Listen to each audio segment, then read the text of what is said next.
So, hello aspirants, welcome to Telangana History and Culture class by me, V. Ravikant Sharma, in LTX platform. So, class మొదలు పెట్టడానికంటే ముందు group 1 and group 2 TGPSC examinations కి courses ని మీకు recommend చేయదలుచుకున్నాను. Group 1 కి 35,000 నుంచి తగ్గించి 25,000కే మనకి course వస్తుంది. గ్రూప్ 2 కంప్లీట్ కోర్సు 25,000 ఉండాల్సింది కాస్త 18,000కే మనకు వస్తుంది. సో ఈ యొక్క ప్రైస్ తగ్గింపు మాత్రమే కాకుండా ప్రతి మంత్ కి 5,000 రూపాయల ఈఎంఐతో, సో ఈఎంఐతో కూడా తీసుకోవచ్చు. ఒకేసారి 18,000 25,000 కట్టాల్సిన అవసరం లేదు.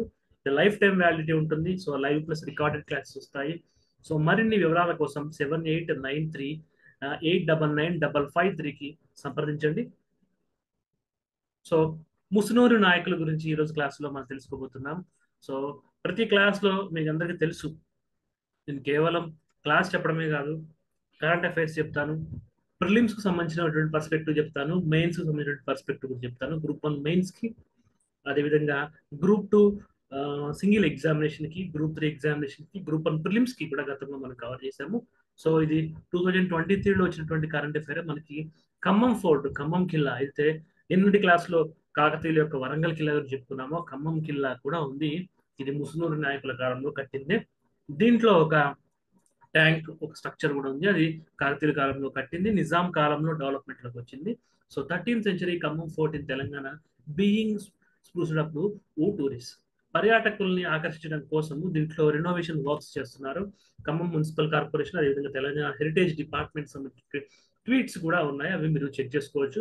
ఆ లింక్ ఓపెన్ చేసినట్లయితే మిగతా వివరాలు కూడా ఉంటాయి. కాబట్టి ఖమ్మం ఫోర్ట్ 2023 మార్చ్లో కరెంట్ అఫైర్స్ లో ఉంది. కాబట్టి కరెంట్ అఫైర్స్ లో ఉన్నటువంటి థింగ్స్ ని ఖచ్చితంగా ఎగ్జామ్ లో అడిగేటువంటి అవకాశం ఉంది. కాబట్టి please pay attention to this issue. So ఇది లోపల ఉన్నటువంటి మనకి ట్యాంక్ అని చెప్పుకున్నాము. అది ఖమ్మం కిల్లా. సో ఖమ్మం నగరం పరిచయం ఉన్న ఎవరికైనా కానీ ఈ నగరం నడిబొడ్డులో ఉంటుంది ఖమ్మం కిల్లా. వరంగల్ ఫోర్ట్ ఎంత ఫేమస్, ఖమ్మంలో ఖమ్మం ఫోర్ట్ కూడా అంతే ఫేమస్. బట్ టూరిస్టులు గోల్కొండ కిల్లాకి వచ్చినట్టు వరంగల్ కిల్లాకి వచ్చినంత అంత టూరిజం డెవలప్మెంట్ అయితే ఖమ్మంలో జరగలేదు, ఖమ్మం కిల్లాలో జరగలేదు. దానికి సంబంధించినటువంటి పనులు అయితే ప్రస్తుతం జరుగుతూ ఉన్నాయి. So the Khammam fort was built by Muslim Nayakas and served as the impregnable citadel for them as well as other dynasties like Qutub Shahis and Asaf Jahis. So Musunuru నాయకుల కాలంలో కాకతీయుల తర్వాత వచ్చినటువంటి వాళ్ళ ఫిడేటరీస్ గా చెప్పబడేటువంటి వాళ్ళ సామంతులుగా ఉన్నటువంటి ముస్నూరు నాయకులు దీన్ని నిర్మించడం జరిగింది. దాని తర్వాత కుతుబ్ షాహీలు, అసఫ్ జాహీలు కూడా ఒక నిర్మాణాన్ని ఉపయోగించుకోవడం జరిగింది. The well was first dug up and then walls were raised along the depth with granite and lime water. So నిన్నటి క్లాస్ లో మనం ఒక శాండ్ బాక్స్ పిట్స్ గురించి మనం తెలుసుకున్నాము. దాంట్లో మనం లైమ్ స్టోన్, జాగరీ, అదేవిధంగా కాకరకాయ, కరక్కాయ, ఇది 3 థింగ్స్ ఉన్నాయని చెప్పుకున్నాం. కన్స్ట్రక్షన్ మెటీరియల్ లో మనకి సున్నపురాయి, బెల్లం, కరక్కాయ కూడా వాడడం జరిగింది. సో ఈ రోజు చూసినట్లయితే ఖమ్మం కోటలో మాత్రం గ్రానైట్, లైమ్ మోటార్ వాడారు. సో ఇండస్ వ్యాలీ సివిలైజేషన్ లో ఈ సైటడల్స్ ఎలా ఇంపార్టెంటో, సో యూపీఎస్సీ పాయింట్ ఆఫ్ వ్యూలో సైటడల్ ఏ ప్లేస్ లో ఉంది, అది ఎవరు ఉన్నప్పుడు ఏ కాలానికి చెందింది, అదేవిధంగా దాంట్లో ఏ మెటీరియల్ వాడారు అనేటువంటి యూపీఎస్సీ ప్రీవియస్ ఇయర్ క్వశ్చన్స్ లో ఉంటాయి. సేమ్ లాజిక్ ఇక్కడ ప్లే చేస్తే కూడా ఒక ఖమ్మంలో ఉన్నటువంటి ఫోర్ట్ ఈ సైటడల్ లో ఏ మెటీరియల్ వాడారని అడగడానికి అవకాశం ఉంది. ఇది granite and lime motor. So Musunuru నాయకుల కాలం నాటికే గ్రానైట్, లైమ్ మోటార్ యొక్క వాడకం తెలంగాణ గడ్డపై జరిగింది అని చెప్పడానికి కరెంట్ అఫైర్స్ తీసుకున్నాము. It collected water for the fort residents as well as those who stayed surrounding areas. ఒక కోటలో ఉన్నటువంటి వాళ్ళు, కోట చుట్టుపక్కల నివాసం ఉన్నటువంటి వాళ్ళకి నీటి సదుపాయాన్ని కల్పించడం కోసం ఈ యొక్క ట్యాంక్ నిర్మించడం జరిగింది.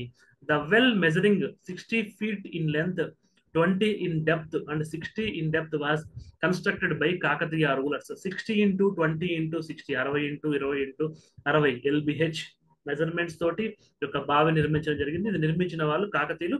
దాని చుట్టూ కోటని తర్వాత మనకి ముస్లిం నాయకుల కాలంలో, సో కాకతీయుల యొక్క ఫిడేటరీ సామంతులుగా మనం ముస్లిం నాయకులు చెప్పుకుంటాం. కాబట్టి ముందు కాకతీయులు వాళ్ళ యొక్క వెల్ని నిర్మించారు. ఆ తర్వాత కాలానుగుణంగా కోట నిర్మాణం మనకి ముస్లిం నాయకుల కాలం జరిగింది. తదనంతర అభివృద్ధి కుతుబ్ షాహీల కాలంలోనూ, అసఫ్ జహీల కాలంలో కూడా కొనసాగింది. So the original objective of this well was to provide drinking water to people and soldiers living in the fort.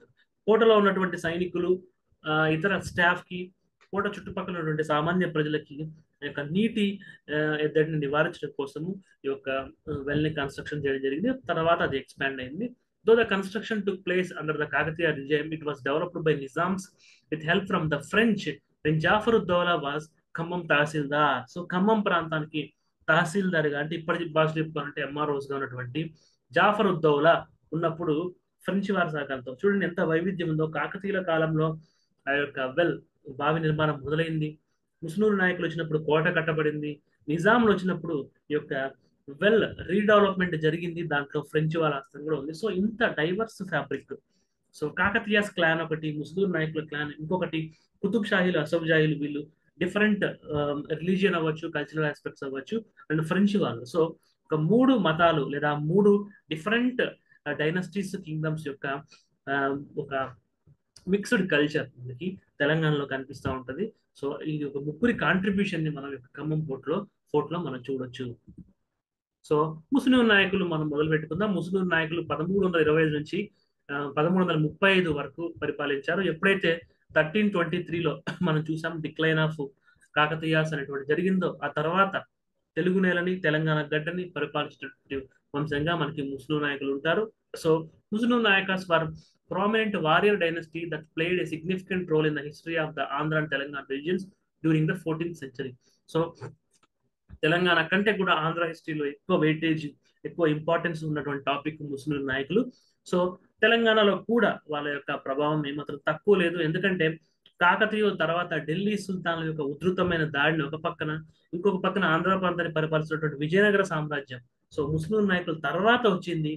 మనం దేశ భాషలను తెలుగు లెస్స అని చెప్పి కృష్ణదేవరాయలు ఇవన్నీ చెప్తుంటాము, కానీ వాళ్ళకంటే ముందు తెలుగు సాహిత్యానికి, తెలుగు యొక్క కళలకి, తెలుగు సంస్కృతికి ముస్లిం నాయకులు చేసినటువంటి సేవని మనం ఈ క్లాస్ లో చెప్పుకోబోతున్నాం. సో ఒక పక్క ఢిల్లీ సుల్తాన్లు, నాన్ లోకల్స్ అయినటువంటి ఢిల్లీ సుల్తాన్లు, లోకల్స్ అయినటువంటి విజయనగర రాజులు ఇద్దరి దండయాత్రల్ని తట్టుకుంటూ తెలంగాణ గడ్డకి ఒక ఇండిపెండెన్స్, ఒక స్వతంత్రాన్ని మరికొంతకాలం కాకతీయుల తర్వాత కొనసాగించేటువంటి రాజవంశంగా మనకి ముస్లిం నాయకులు కనిపిస్తారు.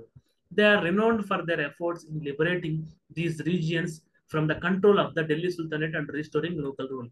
సో స్థానికేతరులైనటువంటి ఢిల్లీ సుల్తాన్ల యొక్క ఆధిపత్యం నుంచి వాళ్ళ ఎక్స్పాన్షన్. సో నేను కాకతీయుల గురించి నేను క్లాస్ లో చెప్పాను. ఎప్పుడైతే ఈ యొక్క 14వ శతాబ్దం, 13వ శతాబ్దం కాలంలో ఈ యొక్క ఢిల్లీ సుల్తాన్లు ఢిల్లీని క్యాపిటల్ గా చేసుకుని వాళ్ళ యొక్క రాజ్యాన్ని సుస్థిరం చేసుకున్నారో, తర్వాత వాళ్ళు సౌత్ కి రావడం, స్లోగా గ్రాడ్యువల్ గా సౌత్ కి రావడం జరిగింది. కాకతీయుల కాలంలోనే అనేక ఇన్వేషన్స్, అనేక దండయాత్రలు, దాడులుకి వాళ్ళు ప్రయత్నించడం జరిగింది. ముస్లిం నాయకుల కాలంలో అది ఉధృతంగా మారింది. సో కాకతీయులు బలమైన సామ్రాజ్యం నుండి కాకతీయులు వాళ్ళని ఒక రకంగా చెప్పాలని తట్టుకోలేకపోయారు. కానీ ముస్లిం నాయకులు వాళ్ళ యొక్క సామర్థ్యం లిమిటెడ్ అయినప్పటికీ చాలా ధైర్యంగా ఢిల్లీ సుల్తాన్లు ఒక పక్క, విజయనగర రాజులు ఇంకో పక్క, రెండు వైపుల నుంచి ఆపుకోవడం జరిగింది. సో దాదాపు మనకి చూసుకున్నట్లయితే ఒక 10 సంవత్సరాలు, 1325 నుంచి 1335, ఒక 10 సంవత్సరాల పాటు ఒక రెండు బలమైన రాజ్యాల మధ్య ఒక తెలంగాణ ప్రాంతాన్ని, ఒక ఇండిపెండెన్స్ ని వాళ్ళు కాపాడుకోవడం జరిగింది. సో వీళ్ళు చూసుకున్నట్టయితే ముసునూరి ప్రోలయ నాయకుడు. సో మనకి ప్రామినెంట్ కింగ్స్ ఒక ముగ్గురు మాత్రమే మనం డిస్కస్ చేస్తాము ఎగ్జామినేషన్ పాయింట్ ఆఫ్ వ్యూలో. అందులో మొదటివాడు ప్రోలయ నాయకుడు, one of the key figures in the early resistance against Delhi sultanates. Delhi సుల్తాన్ల యొక్క తిరుగుబాటు లేదా ఢిల్లీ సుల్తాన్ల యొక్క దండయాత్రలకి తట్టుకుని నిలబడేటువంటి మొదటి రాజుగా మనకి ప్రోలయ నాయకుడు మనకి కనిపిస్తుంటాడు. Prolaya was instrumental in rallying local chieftains and initiating efforts to recapture Warangal. Delhi సుల్తాన్లు ఏదైతే ఓరుగల్ని ఆక్రమించుకుంటారో, ఓరుగల్ కోటను స్వాధీనం చేసుకుంటారో, తిరిగి వాళ్ళ దగ్గర నుంచి వరంగల్ని లోకల్ chieftains అంటే లోకల్ గా ఉన్నటువంటి, స్థానికంగా ఉన్నటువంటి చిన్న చిన్న రాజులు, భూస్వాములు వీళ్ళందరినీ కూడగట్టుకుని ఒక అలయన్స్, ఒక కాన్ఫెడరేషన్ తయారు చేసి తిరిగి వరంగల్ని మళ్ళీ ఈ యొక్క తెలంగాణ ప్రాంతంలో, తెలుగు ప్రాంతంలో మనకి ఒక స్వతంత్ర ప్రదేశంగా మార్చుకోవడానికి విశిష్టమైనటువంటి కృషిని సలిపినటువంటి వారు మనకి ముసునూరి ప్రోలయ నాయకుడు. తర్వాత ముసునూరి కాపాయ నాయకుడు, ఇతను రెండో గొప్ప రాజుగా మనం చెప్పుకోవచ్చు. ఏ successor to Prolaya Nayaka, Kapaya Nayaka continued the struggle against the sultanate and played a crucial role in consolidating gains made by his predecessor. So Kapaya నాయకుడు గురించి ఒక్క మాటలో చెప్పుకోవాలంటే, ఈ యొక్క ప్రోలయ నాయకుడు యుద్ధ తంత్రాల్లో కానీ, పరిపాలనా వ్యూహాల్లో కానీ, ఆర్థిక వ్యవస్థలో కానీ, సామాజిక వ్యవస్థలో కానీ, మత విషయాల్లో కానీ, దౌత్య నీతిలో కానీ ఏవైతే స్టాండర్డ్స్, ఒక డీసెంట్రలైజేషన్లో, సో స్థానిక సంస్థలకి, స్థానిక ప్రభుత్వాలకి, స్థానిక నాయకులకి అధికార బదలాయింపు కానీ ఈ విషయాల్లో ఏవైతే నిర్ణయాలు తీసుకున్నారో వాటిని 100% కొనసాగించినటువంటి వారసుడిగా మనం ఒక కాపాయ నాయకుడిని చెప్పొచ్చు. సో ప్రోలయ నాయకుడి గురించి మొత్తం తెలుసుకుని దానికి కాపాయ నాయకుడు జస్ట్ మన ఇలా డాట్ డాట్ పెట్టుకుంటూ పోయినా పర్లేదు, అంత 100% యొక్క ప్రోలయ నాయకుడు ఏదైతే ముస్లిం నాయకుల యొక్క ఒక ఫ్యాబ్రిక్ ని, వాళ్ళ యొక్క మార్క్ ని ఏదైతే ఉంచారో దాన్ని కొనసాగించినటువంటి వ్యక్తి యొక్క కాపాయ నాయకుడు. He is created with the successful recapture of Warangal and the establishment of stable governance in the region. So ప్రళయ నాయకుడు వరంగల్ ని ఢిల్లీ సుల్తాన్స్ నుంచి తీసుకుంటారు, తర్వాత మళ్ళీ ఢిల్లీ సుల్తాన్ ఆధీనంలోకి వెళ్తే దాన్ని తిరిగి రీక్యాప్చర్ చేసిన వ్యక్తి మనకి కాపాయ నాయకుడు. ముసునూరి నారాయణ నాయక, సో ఇతను ఇంకొక ప్రామినెంట్ లీడర్ గా మనం చెప్పుకోవచ్చు. నారాయణ నాయక contributed the administration and defence of newly liberated territories. కొత్తగా ఏవైతే ఢిల్లీ సుల్తాన్ నుంచి లేదా విజయనగర రాజుల నుంచి లిబరేట్ చేసినటువంటి ప్రాంతాలు ఉంటాయో వాటిని స్ట్రెంథెన్ చేయడంలో, వాటికి స్టెబిలిటీ, వాటికి స్థిరత్వాన్ని, ప్రాస్పెరిటీ, వారి యొక్క వారి యొక్క ధనము అంటే వాళ్ళ యొక్క ఆర్థిక వ్యవస్థని పునరుజ్జీవనం చేయడానికి ఇతని యొక్క పాత్ర. సో ఏవైతే ఆక్రమిత ప్రాంతాలు ఉన్నాయో వాటిని తిరిగి క్యాప్చర్ చేసుకున్నారో ప్రోలయ నాయకుడు, కాపాయ నాయకుడు, ఆ యొక్క ప్రాంతాల్లో పరిపాలనని పరిపుష్టం చేయడంలో యొక్క నారాయణ నాయకుడు చాలా ప్రామినెంట్ రోల్ ని ప్లే చేస్తాడు. These rulers were pivotal in Muslim Nayaka's efforts to reclaim and govern the Telugu-speaking regions, leaving a lasting legacy in the history of Telangana and Andhra Pradesh. So, చెప్పుకోవాలంటే కాకతీయులు లాంటి ఒక మహా సామ్రాజ్యము పతనమైన తర్వాత ఒక ముస్లిం rulers అంటే కుతుబ్ షాహీలు, అసఫ్ జహీలు, వీళ్ళ మధ్యలో మనకి యొక్క ముస్నూరి నాయకులు అండ్ వెలమ దొరలు, సో వెలమ, రాచకొండ వెలమాస్ అవ్వచ్చు, పద్మనాయక వెలమాస్ అవ్వచ్చు, వీళ్ళు సో యొక్క ఎంవి అని గుర్తుపెట్టుకోవచ్చు. కాకతీయులకి ముస్లిం రూలర్స్ అంటే కుతుబ్ షాహీలు, అసఫ్ జహీలకి మధ్యలో ఉన్నటువంటి ప్రామినెంట్ డైనస్టీస్ లో మనకి ముస్లిం నాయకులు చాలా సిగ్నిఫికెంట్ గా కనిపిస్తారు. వీళ్ళ తర్వాత వెలమ దొరలు, సో వెలమ కింగ్స్ ఎవరైతే ఉన్నారో వాళ్ళకు కూడా తెలుగు ప్రాంతాలని స్వతంత్రంగా ఉంచడానికి చాలా వీరోచితంగా పోరాడినటువంటి కింగ్డమ్స్ గా చెప్పొచ్చు. నెక్స్ట్ క్లాస్ లో వాళ్ళ గురించి మనం తెలుసుకుంటాము. సో ఇది ముస్లిం నాయకులకి సింబాలిక్ గా ఉన్నటువంటి పెయింటింగ్. సో ఎక్కడైనా వాళ్ళ గురించి ఒక డిస్కషన్ వచ్చినా, ఒక ప్రెజెంటేషన్ వచ్చినా జనరల్ గా మనకు కనిపించేటువంటి డిస్క్రిప్షన్, వాళ్ళ యొక్క వస్త్రధారణ, వాళ్ళ యొక్క సైన్య పద్ధతి, వాళ్ళ యొక్క ఇతర విషయాల్ని మనం అర్థం చేసుకోవడానికి ఒక పిక్చర్, మంచి డిపిక్షన్ అయితే మనకి ఇస్తుంది. ముస్నూరి ప్రోలయ నాయక, ఈ ముస్నూరి ప్రోలయ నాయక ఎవరైతే మనకు ఇందాక చెప్పుకున్నాము, బ్రీఫ్ గా వాళ్ళ గురించి చెప్పుకున్నాము. సో వాళ్ళ గురించి ఇన్ డీటెయిల్ గా మనం వెళ్తే కనుక, Musunuri Prolaya Nayaka was prominent leader and warrior who played a critical role in liberating Telugu speaking regions from Delhi sultanate rule. His efforts marked the beginning of Musnuri Nayaka's dominance in Andhra and Telangana region. ఈ ముసునూరి నాయకాస్ అనేటువంటి వంశము లేదా clan ఏదైతే ఉంటుందో, so ఈ Musunuri clan వీళ్ళ యొక్క domination ని తెలుగు మాట్లాడేటువంటి ప్రాంతాల్లో మొదలుపెట్టినటువంటి వ్యక్తి ప్రోలయ నాయక. అంటే రాజకీయ పరంగా, సో రాజ్య పరంగా ఈ ముసునూరి వంశాన్ని యొక్క ప్రభావాన్ని మొదలుపెట్టేటువంటి వ్యక్తి మనకి ముసునూరి ప్రోలయ నాయకుడు. Which has a strong warrior tradition. So వీళ్ళు సామంతులు గాను, మినిస్టర్స్ గాను కాకతీయుల దగ్గరలో ఉన్నారు కాబట్టి జనరల్ గానే వీళ్ళు యుద్ధ వీరులు. సో ఆ యుద్ధ వీరులు ఏదైతే వాళ్ళకి భుజబలము ఏదైతే ఉందో దాన్ని సమర్థవంతంగా ఒక రాజ్య నిర్మాణంలోకి మార్చగలిగినటువంటి వ్యక్తి యొక్క ముసునూరి ప్రోలయ నాయకుడు. Political landscape, the fall of Kakatiya dynasty and the subsequent control of the realm by the Delhi Sultanate created a power vacuum and unrest among the local people. నేను చెప్పాను కదా, కాకతీయులకి, ఢిల్లీ సుల్తాన్కి, ముస్లిం రూలర్స్ కి మధ్యలో ఉన్నటువంటి గ్యాప్ లో ఒక వ్యాక్యూమ్ అంటే ఒక శూన్యం, రాజకీయ శూన్యం అనేటువంటి తెలుగునాట ప్రవేశించింది. దాన్ని మొట్టమొదటిసారిగా అందిపుచ్చుకున్నది ముస్లిం నాయకులు. వీళ్ళ తర్వాత ఈ యొక్క వెలమ రాజులు దాన్ని అందిపుచ్చుకోవడం జరిగింది. So rise to power, formation of confederacy. Prolaya Nayaka united various local chieftains and nobles under his leadership, forming a confederacy aimed at resisting Sultanate rule. ఈ యొక్క ప్రోలయ నాయకుడే లోకల్ గా ఉన్నటువంటి చిన్న చిన్న రాజులు, చిన్న చిన్న సామంతులు, చిన్న చిన్న భూస్వాములు అందరినీ ఒక కూటమిగా కట్టి ఢిల్లీ సుల్తాన్ల మీదకి దండెత్తేటువంటి అంత సాహసోపేతమైనటువంటి, మనం ఎక్కడో రాణా ప్రతాప్ గురించి లేకపోతే ఛత్రపతి శివాజీ గురించి మనం నార్త్ వెస్ట్ ఇండియాలో చూస్తుంటాం, కానీ లోకల్ గా మన తెలుగు ప్రాంతంలోనే అంతకు సమానము, అంతకంటే ఎక్కువైనా కూడా చెప్పుకోవచ్చు. ఎందుకంటే చిన్న రాజ్యాన్ని, చిన్న చిన్న రాజుల్ని కూడగట్టుకుని ఢిల్లీ సుల్తాన్ల మీద దండెత్తి వరంగల్ కోటని తిరిగి క్యాప్చర్ చేసుకోవాలనేది మామూలు విషయం కాదు. సో ఎగ్జామ్ పాయింట్ ఆఫ్ వ్యూలో వెయిటేజ్ కొంచెమే ఉండొచ్చు, సిలబస్ లో ఒక లైన్ 2 లైన్లే ఉండొచ్చు. సో మనకి ఫేమస్ టెక్స్ట్ బుక్స్ లో కూడా 5-10 పేజీలు ఉండొచ్చు, కానీ ఈ యొక్క వాక్యాల్ని ఇక్కడ స్లైడ్ లో నేను పెట్టినటువంటి మీరు లైన్స్ ని కనుక చదివితే, ముసునూరి నాయకులు యొక్క తెలంగాణ ప్రాంతానికి చేసినటువంటి ఒక వ్యాక్యూమ్, సో కాకతీయులకి ఢిల్లీ సుల్తాన్కి మధ్య వెలుగు పొలిటికల్ వ్యాక్యూమ్ ని వాళ్ళు ఫుల్ఫిల్ చేసినటువంటి విధానం చూస్తే తెలంగాణకి వాళ్ళు ఎంత కాంట్రిబ్యూషన్ చేశారో మనం దాన్ని చాలా డీప్ గా అర్థం చేసుకోవచ్చు. Rebellion against the sultanate, so Delhi sultanates కి అగైనెస్ట్ గా, so dissatisfaction among rulers. So ఎలా అయితే 1857 తిరుగుబాటు టైంకి బ్రిటిషర్స్ మీద లోకల్ రూలర్స్, లోకల్ భూస్వాములకి అసంతృప్తి ఎలాగైతే ఉందో దాన్ని ఆనాటి ఉద్యమకారులు ఎలా క్యాప్చర్ చేసుకున్నారో, ఢిల్లీ సుల్తాన్ల మీద కూడా ఉన్నటువంటి డిస్సాటిస్ఫాక్షన్, లోకల్ రూలర్స్ డిస్సాటిస్ఫాక్షన్ ని ఒక ఐకమత్య శక్తిగా మార్చి వరంగల్ కోటని తిరిగి స్వాధీనం చేసుకోవడంలో ఈ యొక్క ప్రోలయ నాయకుడు చాలా విజయం సాధించారని చెప్పుకోవచ్చు. సో మేజర్ అచీవ్మెంట్స్, సో మనకి రీసెంట్ గా 2023 దక్షిణాపథ్ అని చెప్పేసి ఒక తెలంగాణ గొప్పదనం ఏంటంటే సివిల్ సొసైటీ అవ్వచ్చు, అంటే పౌర సమాజము, మేధావులు, విద్యార్థులు, విద్యావంతులు ఏంటంటే సభలు సమావేశాలు జరుగుతుంటే ప్రొఫెసర్ ముదిగొండ, మనకి ముదిగొండ గారు, సో ఈయన ప్రఖ్యాత చరిత్రకారులు. సో నేను తెలంగాణ కల్చర్ స్టార్టింగ్ క్లాసెస్ చెప్పినప్పుడు కూడా వీరి బుక్స్ ని రిఫర్ చేసి వాటిని స్క్రీన్ షాట్స్ పెట్టడం జరిగింది. ఒక ముదిగొండ, సో ప్రొఫెసర్ ముదిగొండ గారు రీసెంట్ గా దక్షిణాపద మనకి సెమినార్ లో కూడా ఈ యొక్క ముస్నూరు నాయకులు first and longest independence struggle ని ఎలా నడిపారు అనేటువంటి దాని మీద ఒక డీటెయిల్డ్ వ్యాసాన్ని మనకి ఆ యొక్క లింక్ లో, సో ఆ యొక్క వెబ్సైట్ లో ఆర్కైవ్స్ లో ఉండడం జరిగింది. సో ఇది మీకు దీన్ని డైరెక్ట్ గా రిఫర్ చేయడం ద్వారా ముస్లిం నాయకులకు సంబంధించినటువంటి మరిన్ని వివరాలు మీరు తెలుసుకోవచ్చు. దాదాపు అన్ని వివరాలని మన క్లాస్ లో కవర్ చేయడం. ఎక్స్ట్రా ఇన్ఫర్మేషన్ కావాలంటే పైన ఉన్నటువంటి లింక్ ని మీరు విజిట్ చేయొచ్చు.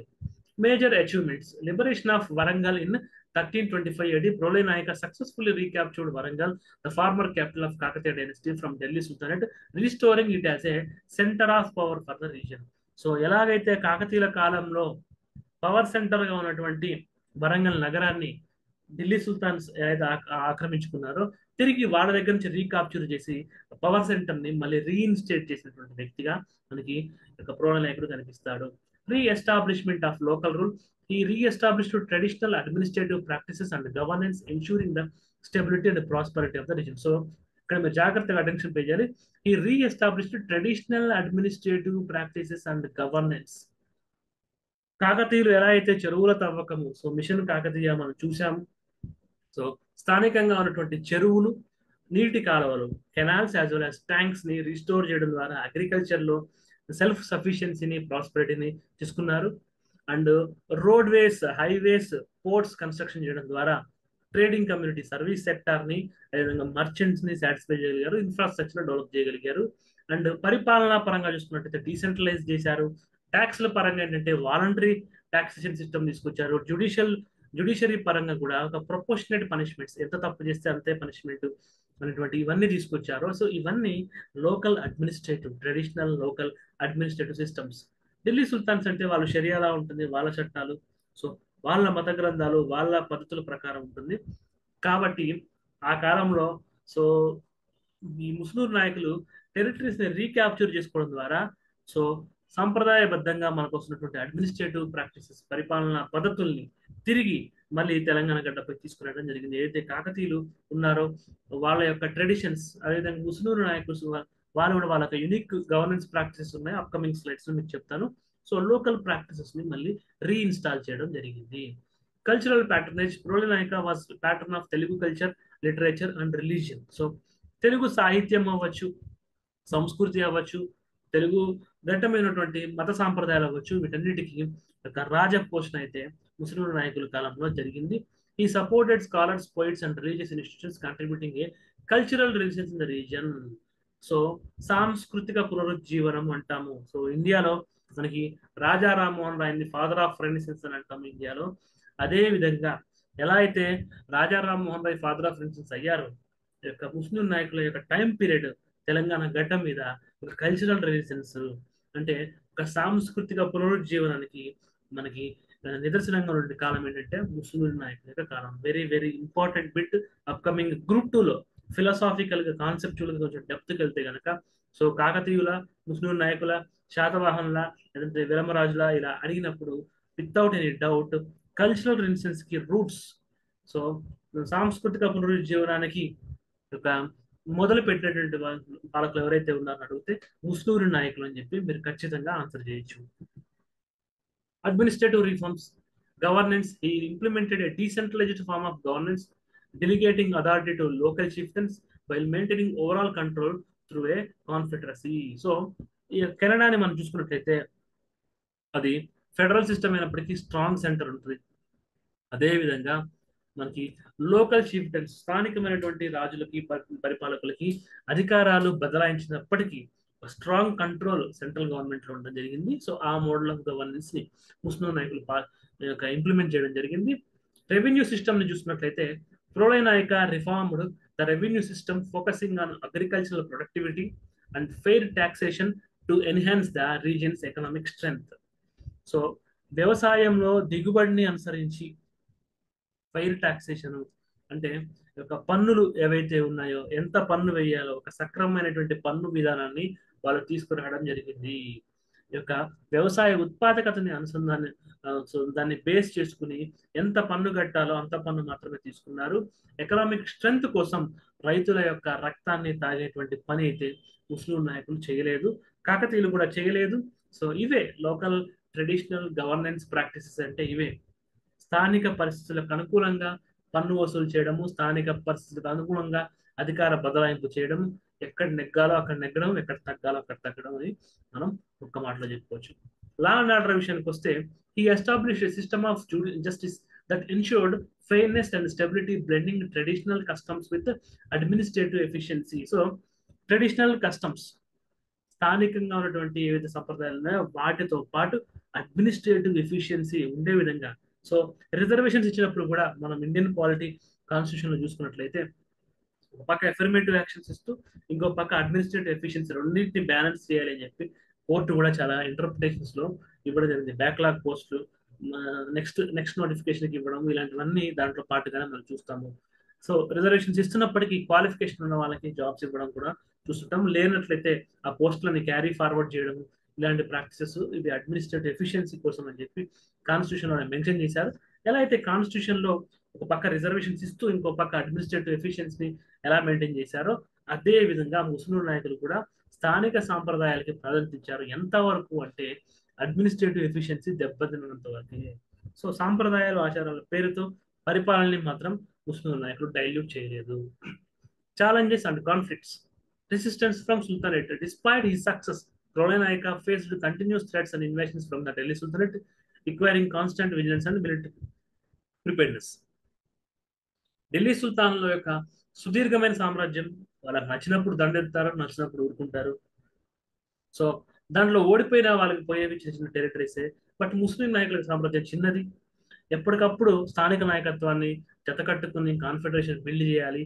అందుకే మిలిటరీ ప్రిపేర్డ్నెస్, సో ఒక సైనిక సంసిద్ధత, విజిలెన్స్, సో వాళ్ళ మీద నిఘా, ఇవన్నీ పెట్టుకుంటూ ఒక పక్క పరిపాలనాపరమైనటువంటి సంస్కరణలు, సాహిత్యము, కళలకు సేవ చేస్తూనే ఇంకో పక్క మిలిటరీ ప్రిపేర్డ్నెస్ ని, విజిలెన్స్ ని కూడా మెయింటైన్ చేయడం జరిగింది.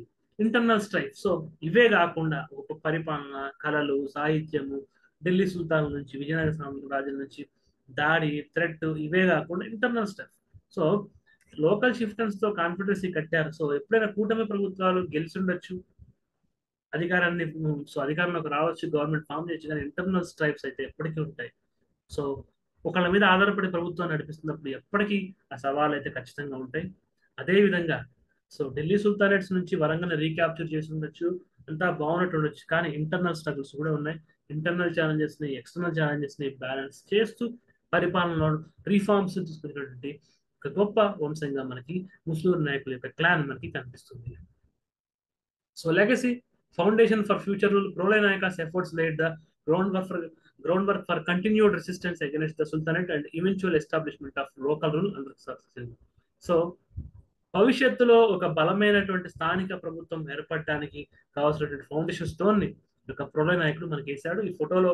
సో మనకి ఇంటర్నెట్ లో అవైలబుల్ ఉన్నటువంటి అథెంటిక్ సోర్సెస్ నుంచి ఈ యొక్క ఫోటో, సో అది రియల్ ఫోటోనా లేదా డ్రా చేసిన ఫోటోనా పక్కన పెడితే ప్రోలే నాయకుడు అనగానే మనకి గుర్తు రావాలంటే ఒక ఇమాజినరీ రూపం ఉంటే గుర్తొస్తుంది. కాబట్టి ఈ ఇమేజ్ ని బేస్ చేసుకుని ఆయన క్యారెక్టరిస్టిక్స్ ని మనం గుర్తుపెట్టుకోవచ్చు. సో కత్తి పట్టుకున్నాడు, స్థిరంగా నించున్నాడు. సో భుజబలం ఎక్కువ, రాజ్యంలో స్థిరత్వం ఉంది, ఒక ఒక కీన్ విజన్ ఉన్నటువంటి వ్యక్తి, ఒక స్థిరమైనటువంటి భవిష్యత్తు మీద ఒక స్థిరమైనటువంటి అభిప్రాయము, రాజ్యం యొక్క సంస్కరణ మీద ఒక క్లియర్ విజన్ ఉన్నటువంటి వ్యక్తిగా మనకి ప్రోడయ నాయకుడు మనకి కనిపిస్తాడు. కల్చరల్ ఇంపాక్ట్ అంటే మనకి తెలంగాణ యొక్క సంస్కృతి పరంగా చూసుకున్నట్లయితే ఈ యొక్క ప్రోడయ నాయకుడు పరిపాలన, ఈ యొక్క ముస్లిం నాయకుల యొక్క పరిపాలన తెలంగాణ సంస్కృతి మీద ఎలాంటి ఇంపాక్ట్ చూపించింది.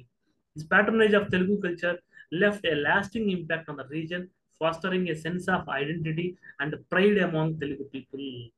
సో తెలుగు ప్రజల్లో, ఇంకా పర్టికులర్గా చెప్పాలంటే తెలంగాణ ప్రజల్లో తమ అస్తిత్వం పట్ల ఒక గర్వం అనేటువంటి తీసుకురావడానికి ఇతను ఈ యొక్క కల్చర్కి ఇచ్చినటువంటి ప్యాటర్నేజ్, కళలకి ఇతను ఇచ్చినటువంటి ప్రోత్సాహం అనేటువంటిది ఈ యొక్క ప్రజల్లో ఒక ఓన్ ఐడెంటిటీని క్రియేట్ చేసింది. Musunuri Provai Nayaka's regime from 1325 to 1333 AD was a significant period that marked the resurgence of local rule and cultural revival in Andhra Pradesh, Telangana. స్థానిక ప్రభుత్వాలు, స్థానిక కళలు, స్థానిక సంస్కృతి సంప్రదాయాలు తిరిగి పునరుజ్జీవనం చెందడానికి ఇతని యొక్క పరిపాలనా కాలం చాలా బాగా ఉపయోగపడింది. His leadership and achievements paved a way for the continued dominance of the Muslim Nayakas in the subsequent years. His leadership and achievements paved the way for continued dominance of Muslim Nayakas. ఎప్పుడైనా ఒక good beginning. So మన T20 world cup లో Rohit Sharma and Virat Kohli మంచి beginning ఇచ్చారు. So in fact చెప్పాలంటే Kohli long lasting innings ఆడారు. So కోహ్లీకి example గా మనం ఒక ప్రోలయ రాజుని, ఒక ప్రోలయ నాయకుడిని మనం చెప్పొచ్చు. సో ఎప్పుడైనా ఒక గుడ్ బిగినింగ్ ఇస్తే ఆ డామినేషన్, సో ఇండియా బ్యాటింగ్ యొక్క డామినేషన్ చివరిదాకా కొనసాగడానికి కోహ్లీ, రోహిత్ శర్మ ఇచ్చినటువంటి ఇనిషియల్ థ్రస్ట్, ఇనిషియల్ పుష్ ఎలా ఉపయోగపడిందో అదే విధంగా ఒక ప్రోలయ నాయకుడు ఇచ్చినటువంటి ఒక స్ట్రాంగ్ లీడర్షిప్ అనేటువంటిది ఫ్యూచర్ కింగ్స్ కి చాలా యూజ్ అయిందని చెప్పుకోవచ్చు. సో తర్వాత వచ్చినటువంటి వ్యక్తి ముస్నూరి కాపాయ్ నాయకుడు 1333 టు 1368 ఏడి. సో దాదాపు మనకి ముస్నూరు నాయకులు దాదాపు 35 సంవత్సరాల దాకా పరిపాలన చేసినట్టు చూడొచ్చు. సో ప్రోయ నాయకుడు మనకి దాదాపు 10 సంవత్సరాలు చేసినట్టు కనిపిస్తే ఇతను 30 సంవత్సరాలు పరిపాలించడం, 30 సంవత్సరాలు పరిపాలించడం జరిగింది. Introduction. Musnuri కాపాయ్ Nayaka was pivotal figure in the history of Andhra and Telangana regions. The successor to Prolaya Nayaka, he continued the struggle against the Delhi Sultanate and played a crucial role in consolidating gains made by Muslim Nayakas. ఏదైతే ప్రోలయ నాయకుడి కాలంలో సాధించినటువంటి విజయాలు ఏవైతే ఉన్నాయో వాటిని consolidate, వాటన్నింటిని ఒక దగ్గరికి చేర్చుకోవడము, ఢిల్లీ సుల్తాన్ పట్ల నిరంతరం అప్రమత్తత ఉండడం, ఇవన్నీ విషయాల్ని యొక్క కాపాయ్ నాయకుడు కొనసాగించాడు. ప్రోలయ నాయకుడు ఎలా అయితే విజిలెంట్ గా ఉన్నాడో అంతే విజిలెంట్ గా కాపాయ్ నాయకుడు ఉన్నాడు. ఆ రాజ్యాల్ని అంతే బాగా కాపాడుకోగలిగాడు. Early life and background lineage. Kapan Nayaka was member of Musnuri clan known for their warrior heritage and leadership. So ఇతను కూడా ఇదే ముస్నూరి వంశానికి చెందినటువంటి వ్యక్తి.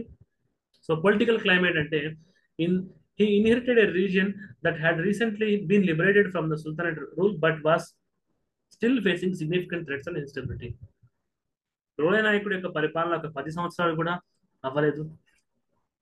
వరంగల్ రీక్యాప్చర్ చేశారు, లోకల్ చిఫ్టన్స్ తోటి కాన్ఫెడరసీ బిల్డ్ చేశారు, ఎప్పుడు విజిలెంట్ గా ఉన్నారు. ఇవన్నీ జరిగాయి కానీ ఇంటర్నల్ స్ట్రైప్స్ అయితే ఇంకా ఎండ్ అవ్వలేదు. కాబట్టి ఇతను వచ్చేటప్పటికి కాస్త అస్థిర వాతావరణమే రాజ్యంలో ఉంది రాజకీయ పరంగా అని చెప్పుకోవచ్చు. So accession to power. So Kapai Nayaka succeeded Prodal Nayaka in 1333 AD, taking the mantle of leadership amidst ongoing resistance against Delhi Sultan. ఒక పక్కన ఢిల్లీ సుల్తాన్ల పైన పోరు నిరంతరం కొనసాగుతూనే ఉంది.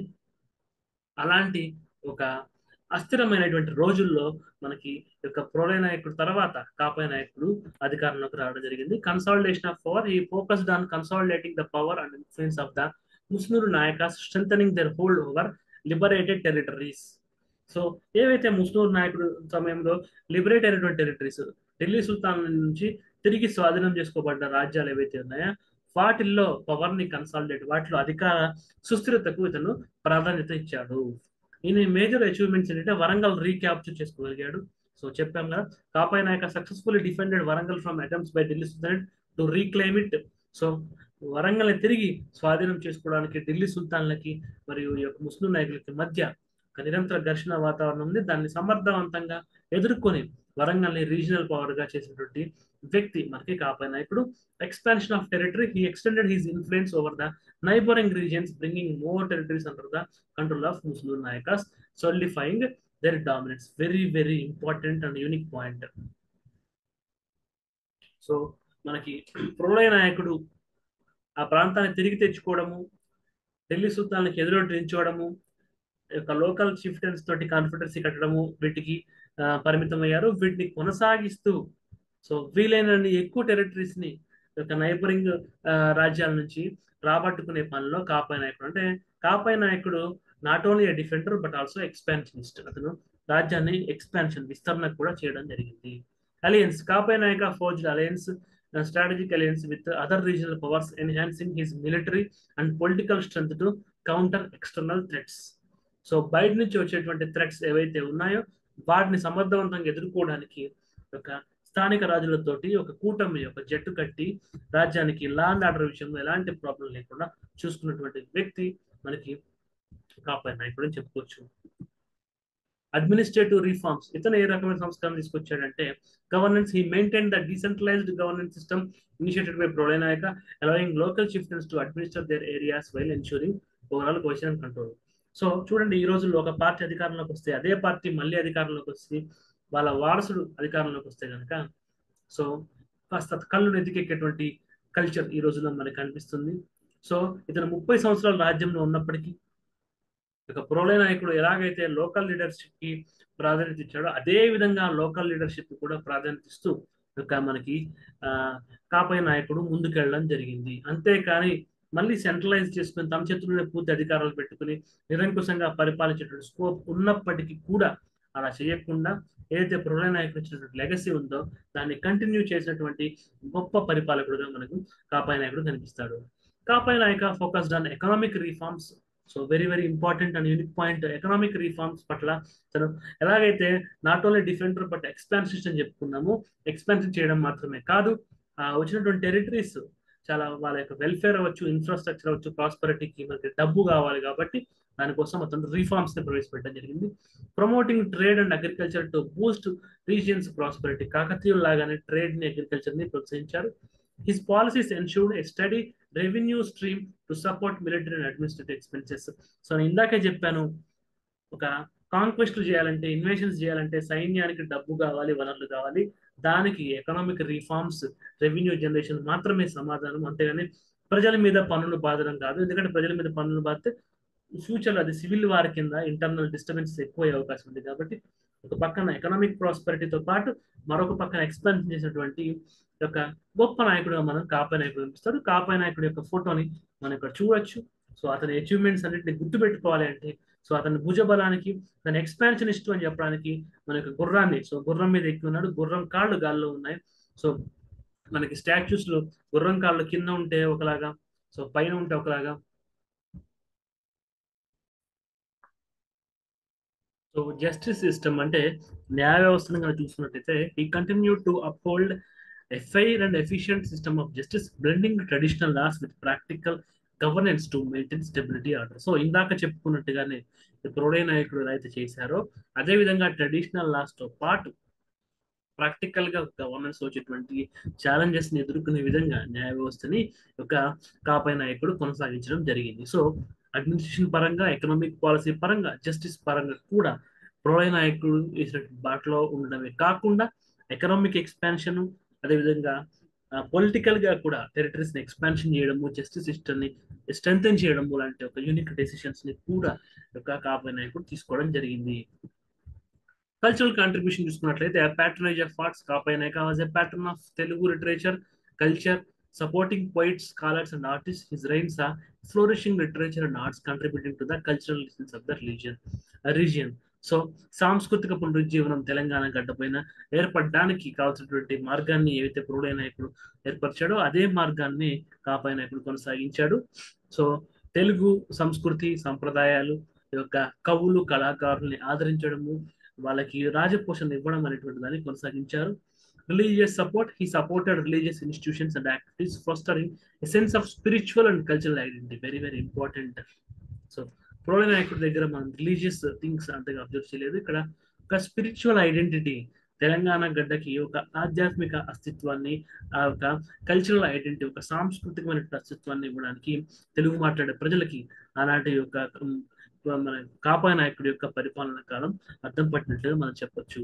Challenges and conflicts. Delhi Sultanate, Kapai Nayaka's reign was marked by continuous conflict with Delhi Sultanate, which sought to reassert the control of the region. So, Prolaya నాయకుడికి ఎలా అయితే ఛాలెంజెస్ ఉన్నాయో అదే ఛాలెంజెస్ ఢిల్లీ సుల్తాన్స్ నుంచి కాపాయ నాయకుడు కూడా ఉన్నాయి. His military acumen and strategic alliance were crucial in repelling the threats. So ఆయన యొక్క సైనిక సామర్థ్యాలు అవ్వచ్చు, ఒక వ్యూహాత్మకమైనటువంటి ఒప్పందాలు, సో ఏదైతే ఫిడేటరీస్ చిప్స్మెంట్తో ఉన్నటువంటి విషయాలు ఉన్నాయో అవన్నీ కూడా ఆ థ్రెట్స్ నుంచి సక్సెస్ఫుల్ గా బయటపడడానికి అతనికి ఉపయోగపడ్డాయి. So internal decisions, managing confederacy of local chieftains presented a challenges as internal decisions, rivalries occasionally threatened and unity and stability of his rule. So internal గా ఉన్నటువంటి అనైక్యత ఏదైతే ఉందో అది ఇంకా తారాస్థాయికి చేరిందని చెప్పుకోవచ్చు. ఇలా లెగసీ చూసుకున్నట్లయితే strengthening regional power, Kapaya Nayaka's leadership solidified the Muslim Nayakas control over the Telugu speaking regions, establishing a period of relatively stability and prosperity. So పరిపాలన ఒక స్థిరత్వాన్ని, ప్రాస్పెరిటీ, ఒక సంపద సృష్టి అనేటువంటి విషయాలు కూడా దీని యొక్క ఎకనామిక్ పాలసీస్ నుంచి మనం చూసుకోవచ్చు. కల్చరల్ రెనెసెన్స్, సాంస్కృతిక పునరుజ్జీవనం అని చెప్పుకున్నాము. His patronage was of arts and support for cultural activities left a lasting impact on the regions cultural heritage, fostering a rich tradition of Telugu literature and art. Telugu సాహిత్యము మరియు కళల యొక్క పరిపుష్టి చేయడానికి ఇతని యొక్క సాంస్కృతిక పునరుజ్జీవనం ముస్నూరు నాయకుల కాలంలో చెప్పుకోదగ్గదని మనం చెప్పుకోవచ్చు. So foundation for future dynasties, the foundations laid by Kapaya Nayaka provided a platform for future regional powers influencing political and cultural leadership of Andhra and Telangana reason. So తర్వాతి తరాల రాజులకి, రాజ్యాలకి కూడా ఒక స్ఫూర్తిని నింపినందులో ఎటువంటి మనకి సందేహం అవసరం లేదు. Musunuri Kapaya Nayakas reign from 1333 to 1368, దాదాపు 35 సంవత్సరాల పరిపాలన కాలాన్ని it was marked by significant achievements in governance, military, defence and cultural personage. So పాలనా పరంగా, సైనిక పరంగా, సాంస్కృతిక పరంగా, రాజపోషణ పరంగా యొక్క పరిపాలనా కాలం చెప్పుకోదగ్గది అని చెప్పుకోవచ్చు. His efforts to consolidate and expand power of the Muslim Nayakas ensured a period of stability and growth in the region, leaving an enduring legacy in the history of the Telugu speaking people. So Telugu మాట్లాడుతున్న ప్రజల యొక్క చరిత్రలో ఈ యొక్క పరిపాలన కాలము మనకి తను తీసుకొచ్చినటువంటి రకరకాల సంస్కరణలు, ఇనిషియేటివ్స్ కి అర్థం పట్టినట్టుగా మనం చెప్పొచ్చు. Muslim Nayakas the later period and decline. So Musunuri నాయకులు యొక్క ప్రళయ నాయకుడు, కాపాయ నాయకుడు తర్వాత వచ్చినటువంటి రాజులు ఎలా ఉన్నారు, సో ఆ సామ్రాజ్యం ఎలా డిక్లైన్ అయిపోయింది, ఎలా అంతరించిపోయిందని చెప్పి మనం చూడొచ్చు. పోస్ట్ కాపాయ నాయక ఎరా, after death of Musnuri Kapaya Nayaka in 1368 AD, the Musunuri Nayakas continue to rule over the parts of Andhra and Telangana reason. So ఇతని యొక్క మరణం తర్వాత కూడా వీళ్ళ యొక్క పరిపాలన కాలం కొనసాగింది. But however, the power and influence began to wane due to several factors, including internal conflicts, external threats, and rise of the other regional powers. So, internal conflicts already ఉన్నాయి, ఢిల్లీ సుల్తాన్స్ నుంచి, విజయనగర సామ్రాజ్యం నుంచి ఎక్స్టర్నల్ థ్రెట్స్ కూడా ఉన్నాయి. So ఇవి రెండు కాకుండా మిగతా రీజనల్ పవర్స్ కూడా తర్వాతి కాలంలో ఎదగడం జరిగింది. దానివల్ల వీళ్ళ సామ్రాజ్యానికి ముప్పై త్వరలోనే వాటిల్లుంది అని చెప్పి మనకు అర్థమవుతుంది. So key events and rulers, Musunuru Nayaka, Musunuru Narayana నాయక, ఈ యొక్క ప్రోళయ నాయకుడు, కాపాయ నాయకుడు తర్వాత నారాయణ నాయకుడు చెప్పుకోదగ్గవాడని చెప్పి ఇనిషియల్ బ్రీఫింగ్ లో నేను చెప్పాను. సో అతని గురించి ఇప్పుడు మనం చూసుకుంటాం. One of the notable successes after Kapaya Nayaka, Narayana Nayaka tried to maintain the legacy of his predecessors but faced significant challenges. So Prolaya నాయకుడు వేసినటువంటి బాడలో కాపాయ నాయకుడు చాలా వరకు వెళ్ళగలిగాడు, కొత్త పాలసీస్ కూడా తీసుకెళ్ళగలిగాడు. ఆ కాపాయ నాయకుడు వేసినటువంటి బాటలో వెళ్ళడానికి నారాయణ నాయకుడు ప్రయత్నం చేశాడు, కానీ చాలా ఛాలెంజెస్ అయితే ఉన్నాయి. ఎందుకంటే ఎక్స్టర్నల్, ఇంటర్నల్ థ్రెట్ తో పాటు వాళ్ళ కాంటెంపరీ ఉన్నటువంటి అదర్ రీజనల్ పవర్స్ కూడా ఎదగడం మొదలు పెట్టాయి. కాబట్టి ఇతనికి ఛాలెంజెస్ మాత్రం వాళ్ళకంటే ఎక్కువయ్యాయని చెప్పవచ్చు. Internal strife, the confederacy of chieftains, which was the strength of Muslim Nayakas, become a source of weakness as internal conflicts rivalries emerge. ప్రోళయ నాయకుడు సమయంలో ఏదైతే ఒక కలిసి కట్టుగా సామంతులంతా కలిసి ఢిల్లీ సుల్తాన్ ఎదిరించారో అప్పుడు బలం అని చెప్పుకున్నది ఇప్పుడు అది బలహీనత అయింది. సో నేను అప్పుడే చెప్పాను, ఈ పొత్తులు కూటములు అనేటువంటిది ఎంత బలం అవుతాయో అంతే కూడా బలహీనం అవుతాయి. ఎప్పుడైతే ఐకమత్యం క్షీణించిందో అప్పుడు అవి బలహీనం అవుతాయి. The lack of strong central authority led to fragmentation and weekend there control over the reason. మనం కాపాయి నాయకుడు అప్పుడు ప్రో నాయకుడు అప్పుడు చెప్పుకున్నాము, లోకల్ అటానమీ ఉంది, వీళ్ళందరినీ కాపాడుతూ ఒక సెంట్రల్ పవర్, సో వీళ్ళందరినీ కంట్రోల్ చేస్తూ ఒక సెంట్రలైజ్డ్ అథారిటీ తప్పుడు ఉంది. కానీ నారాయణ నాయకుడు సమయానికి వచ్చేసరికి ఆ సెంట్రల్ లీడర్షిప్ యొక్క కంట్రోల్ అంత లేదు. దానికి కారణం కూడా చెప్పాము.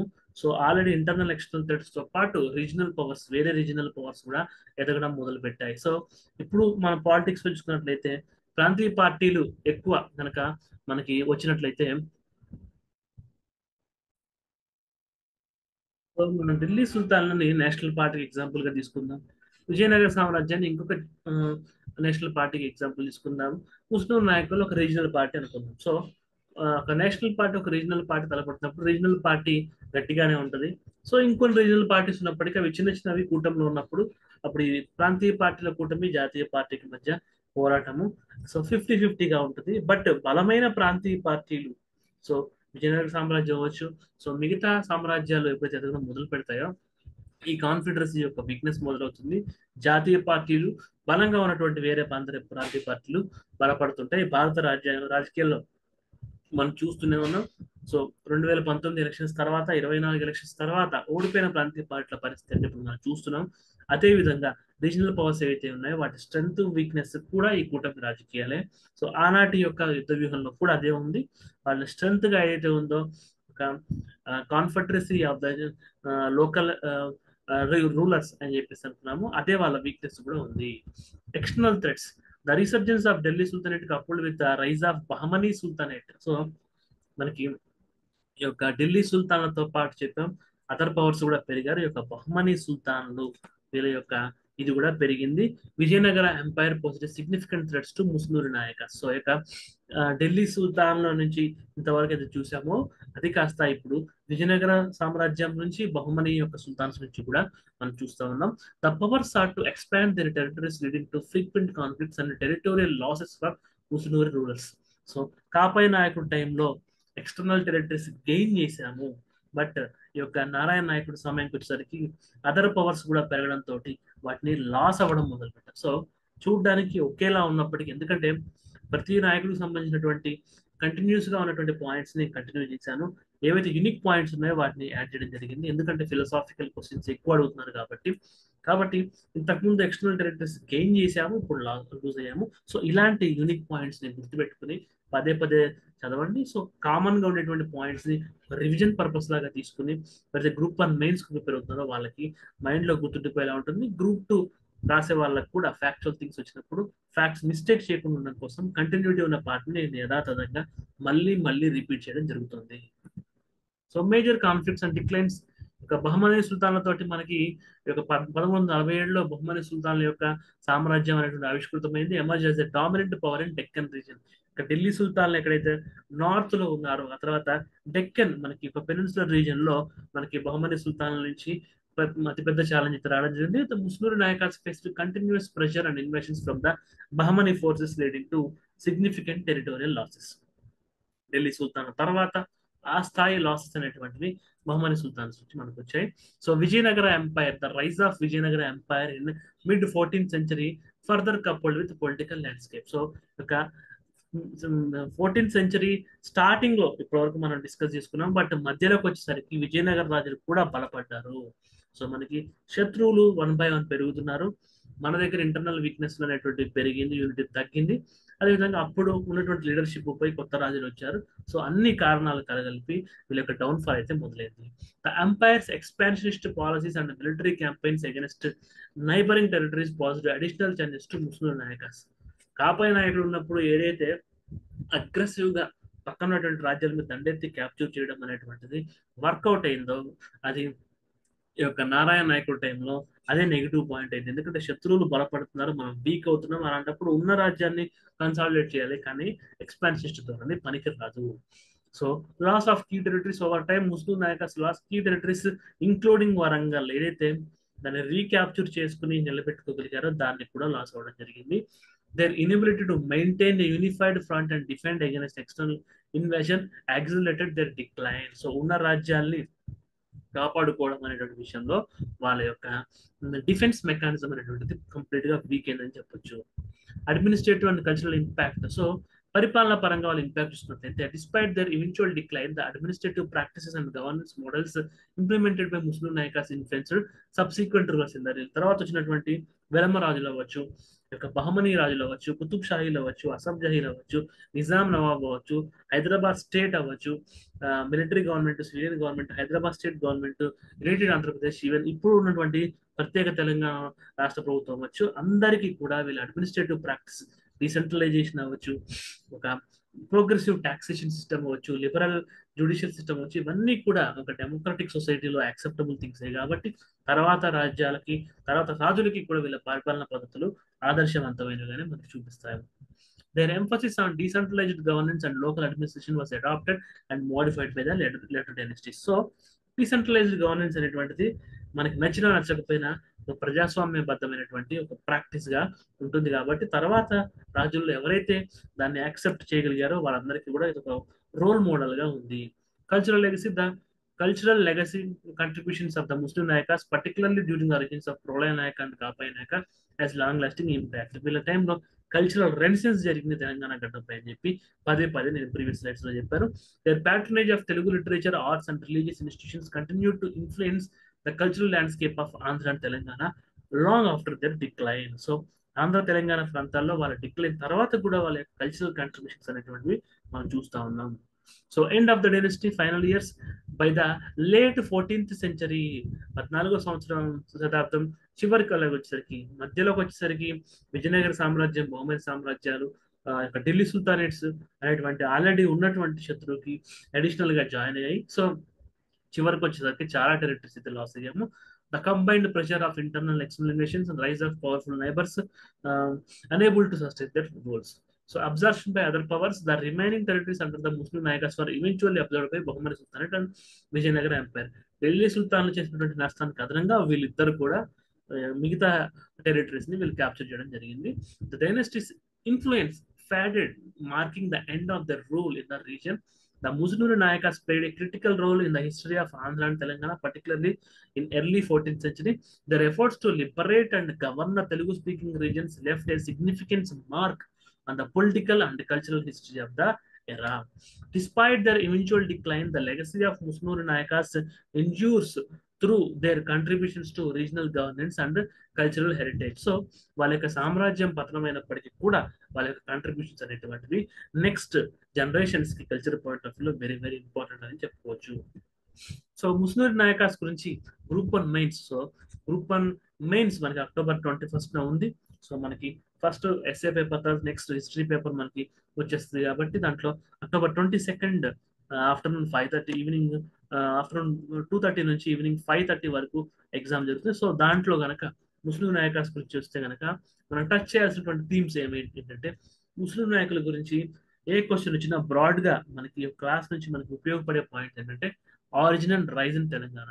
ముస్లిం నాయకుల యొక్క పరిపాలన తెలంగాణ ప్రాంతంలో ఎలా మొదలైంది, వాళ్ళ ఇన్ఫ్లుయెన్స్ ఎలా పెరిగింది, దీనికి పురవ నాయకుడు, కాపాయ నాయకుల యొక్క ఎక్స్పాన్షనిస్ట్ థియరీస్ ని, వాళ్ళ ఎకనామిక్, జుడిషియల్, అడ్మినిస్ట్రేటివ్ ప్రిన్సిపల్స్ ని మనం రాసుకోవచ్చు.